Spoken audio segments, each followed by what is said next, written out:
Welcome back to another episode of the Sarasota County Schools In Tune podcast. Today, we're going to put a focus on Focus, our district's new student information system that parents and guardians will use for registering or re-registering their students for next school year. I'm Chris Parento with Sarasota County Schools and your host for this episode. Joining me today is Joe Binswanger, our Director of IT, to walk us through the process and what you need to know before registering your child for school next year. Joe, thanks so much for being here today. Chris, it's a pleasure. Thank you so much for having me. Let's start by talking about, with registration this year, I know we've got a new student information system in Focus. So how is this program and this process different than what parents may be used to from the past if they're re-registering a student? Well, one of the things that we're really excited about with the new system is it's an all-encompassing system where in previous years, parents that were going through the re-registration process heard about getting their SNAP code, and that was a separate system than our student information system where they handled the re-registration process. And behind the scenes, we created integrations between InfoSnap, which was that re-registration system, and our student information system. Now it's just one system. This year, when they get ready to go into the re-registration process, they'll create their portal account for that.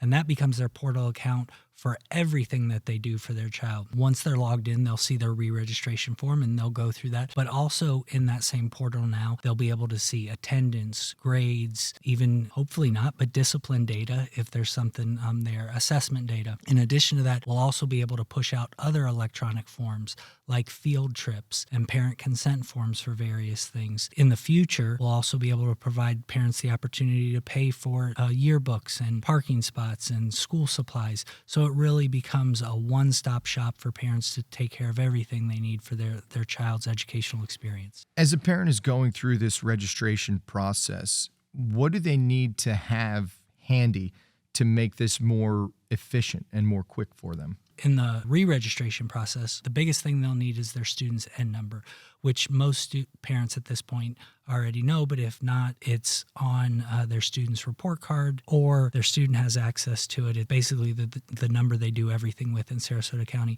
And once they set their portal account up, they'll link their student to that portal account. And from there, because it is one encompassing system, we'll be able to pre-populate most of the form. So the parent's really going through and just confirming information and updating as appropriate. If a parent or guardian has multiple children within the Sarasota County School District, do they have to create multiple accounts or can they do it all in one? No, they'll create one account and then they'll link their multiple students to it. And then the additional advantage parents will have is there's a calendar of upcoming events aspect in there, and that calendar will feed all the events that are happening at their school and their teachers' classrooms in one central place for parents to be able to see. So whether they have one child or 6 children, all of that will be readily available in one spot for them to be able to access. When will this open, this registration, re-registration window? So new registration for the upcoming school year, meaning students that have not attended Sarasota County Schools, will open up approximately April 2nd, somewhere in that time.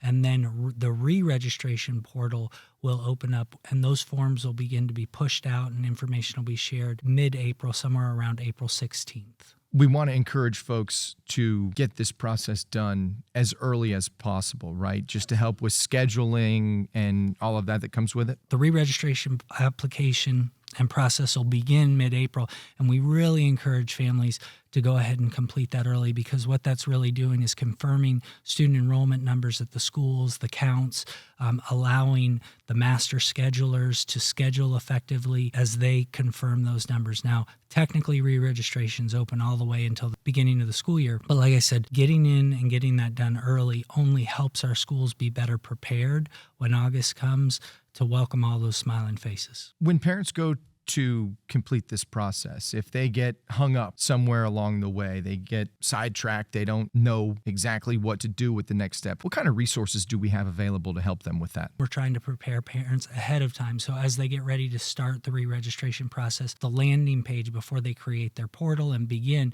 there will be a series of video tutorials that will actually walk them through the process so they can see it firsthand. Because it's one thing to try and explain it to you as we're having this great conversation. It's a whole nother aspect. Chris, I don't know about you, but a lot of times when I'm not sure what to do, I'll go to YouTube, because there's chances are there's a video that'll show me how to do it. Attempted to encapsulate that same self-learning process for parents where if they're not sure, there'll be video tutorials that they can watch that take them through that process and really set them up for success and attempt to answer the questions before they even realize they had them. In the event that they get hung up or they feel like they're not sure what to do, a great place to start is always with their child's registrar at their school. The registrar at the school has been trained in the process, trained in the application, understands how it works, and is an excellent starting point for them. And from there, the registrar also knows the right people to get involved if it's something beyond their ability to support. I know that we're getting ready to roll out a new website. So parents coming back to do this re-registration, or even new parents to take part in this for the first time, may be seeing this new website for the first time. Can you talk a little bit about how the two kind of go together? One of the things that I really appreciate about the thought process that went into the new website is how intuitive they've made it for parents. So I learned a long time ago that the prime real estate of a website is top left corner. That's where people look the first. Well, register your child and re-register your child is in the top left corner of the new website as it rolls out. So it's quick and easy for parents to find. They'll click on that icon and it begins to walk them through that process of first creating the portal account if they don't have a portal account. And then if they have a portal account, logging in and getting started through the re-registration process. The team's taken great time and energy and effort, really lay it out to parents where as they go through the process, they can't help but be successful.